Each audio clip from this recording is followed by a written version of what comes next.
Yes, c'est Romej MC sur le vrai mag avec Mamo It's Bleu.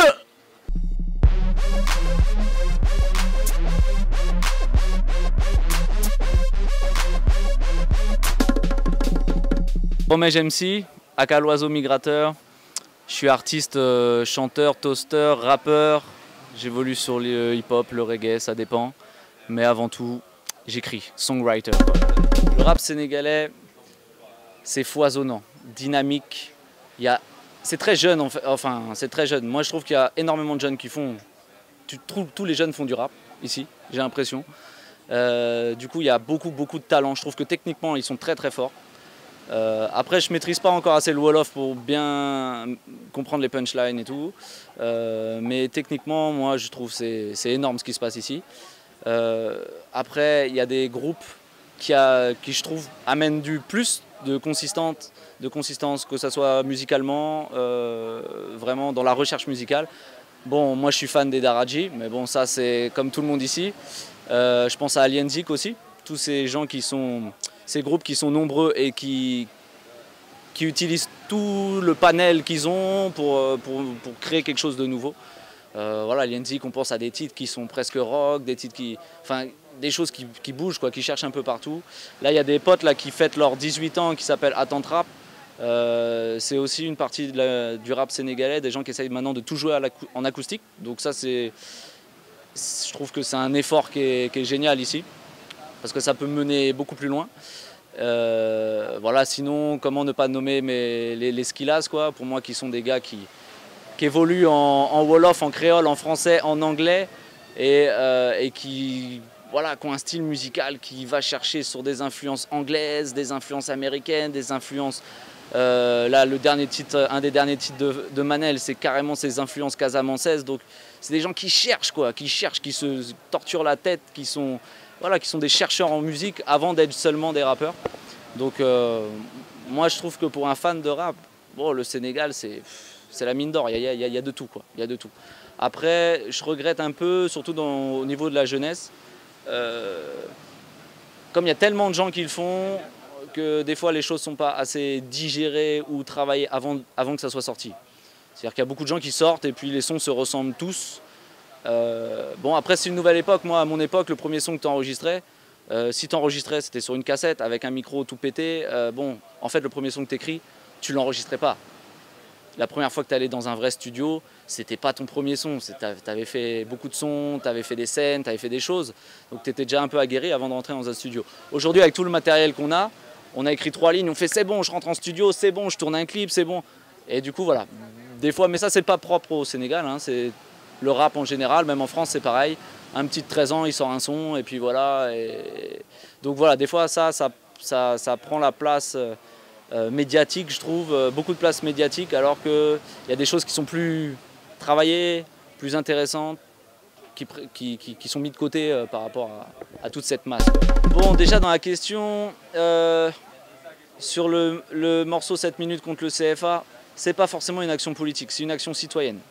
En tout cas, c'est pas une action politique au sens de quel parti politique.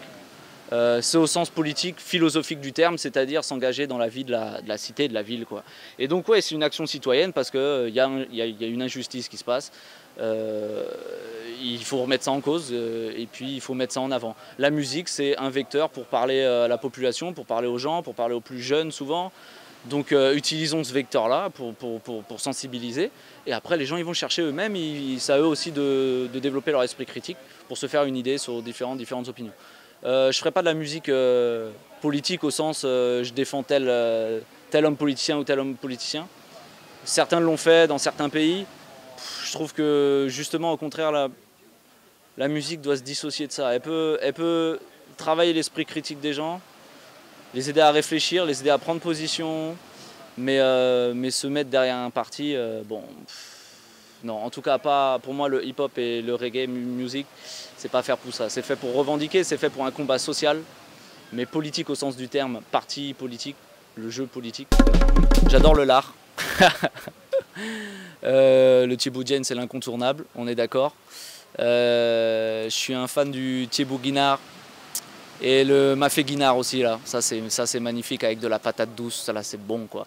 Et Bon, sinon, j'adore la magie du Mbala. La magie du Mbala, je trouve ça extraordinaire. Ce que le Mbala produit dans le sang sénégalais. Comme si le sang se mettait à bouillir dès qu'on entend ta ta ta ta ta et boum, ça explose, tout le monde se met à danser comme c'est pas possible. Ça, j'adore. C'est extraordinaire. Donc le Mbala, je kiffe, même si j'en écoute pas tant que ça. Dès que je passe à une ambiance, je vois une ambiance dans ce délire-là, ou même comme je travaille avec des enfants, avec les enfants des cons. Mais une petite vibe Mbala et que ça saute dans tous les sens, j'adore ça. Il est là. Alors l'album il s'appelle Voyage intérieur, il est sorti l'année dernière, tout juste il y a un an. Beaucoup de sons, j'avais beaucoup de sons qui étaient écrits, qui n'étaient pas encore posés. Et beaucoup de réflexions sur soi-même, des questions spirituelles, des questions... Voilà, moi mon deuxième pseudo c'est l'oiseau migrateur, c'est un peu mon totem parce que j'ai beaucoup voyagé. J'ai eu la chance de rencontrer des artistes un peu partout où je voyageais. Ce qui m'a permis d'apprendre énormément. Et puis surtout le reggae music et le hip-hop, ça nous a j'ai découvert le côté universel de ces musiques-là, une musique jamaïcaine et une musique américaine, mais dans tous les pays où je suis allé, que ce soit à Madagascar, au Cameroun, au Burkina Faso, aux Seychelles, dans différents endroits, au Sénégal bien évidemment, les jeunes utilisaient cette musique pour être porte-parole de ce qu'eux ils avaient à dire. Et en fait on se retrouvait là-dessus. Donc vraiment, ce côté universel était fort dans ces musiques-là, et pour transmettre des messages. Voilà. Donc les chansons qu'on a écrites étaient beaucoup toujours tournées autour de la vie sociale, des textes un peu engagés. Et puis est venu un peu le côté où on grandit, on s'élève un peu plus, voilà, on réfléchit un peu plus. Et voilà, le thème de cet album, c'est Voyage intérieur, c'est-à-dire que le voyage, c'est pas seulement physique. Le voyage, c'est aussi à l'intérieur de soi. Parce que quand on a beaucoup voyagé aussi, se repose la question quand on se pose quelque part. Et quand on se pose quelque part, le corps s'arrête, mais on reste nomade. On reste nomade dans la tête et dans le cœur. Et l'important, c'est de continuer à vivre comme un voyageur. C'est être toujours curieux, s'émerveiller de toutes les choses qu'on découvre. Parce que même quand on est fixé quelque part, on est fixé à Dakar par exemple, c'est une mégalopole quasiment, de je sais pas combien de... Voilà, il y a quasiment la moitié de la population sénégalaise qui est à Dakar, donc on ne doit pas être loin des 8 millions, 9 millions sur toute la presqu'île. Bon, il y a toujours des choses à apprendre, toujours des choses à découvrir. Et voilà, le voyage c'est ça, et le voyage intérieur c'est essayer de se découvrir pour offrir à l'autre ce qu'on est réellement, pour offrir au monde notre lumière. Mandela disait ça, Mandela disait qu'on avait peur en fait de briller, on avait peur d'offrir notre lumière. Et du coup, on se cloisonnait dans nos peurs. Voilà, l'idée là, tout ce qui est écrit là-dessus, c'est vraiment se libérer un petit peu de ces peurs-là pour offrir au monde ce qu'on est vraiment.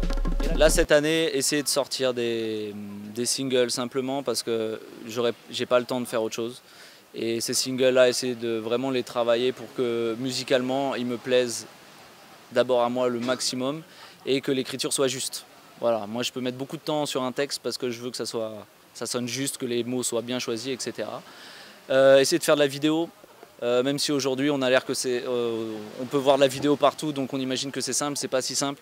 Si on n'a pas forcément les fonds et les contacts, le temps, plein de choses. Puis la vidéo, ça se réfléchit, c'est un art la vidéo qui est que je trouve assez magique et que j'aimerais exploiter parce que c'est le seul art dans lequel on peut mettre tous les autres. Là cette année il y a le dernier son qui est sorti qui s'appelle Dites non. C'est un son sur un style un peu rub-a-dub. J'aime bien j'adore ce style parce que c'est un style sur lequel on s'amuse quand on chante, quand on a le flow. Et on rebondit vraiment. Et puis Dites non, c'était un peu un big up à tous les activistes, on va dire. Les gens qui ne sont pas convaincus de ce monde, on va dire, et qui élèvent leur voix pour justifier leur mécontentement et surtout qui passent à l'action. Voilà, qui disent et qui agissent derrière. Donc c'était un gros big up à ces gens-là. C'est pas un esprit négatif en fait, dites non, pas du tout.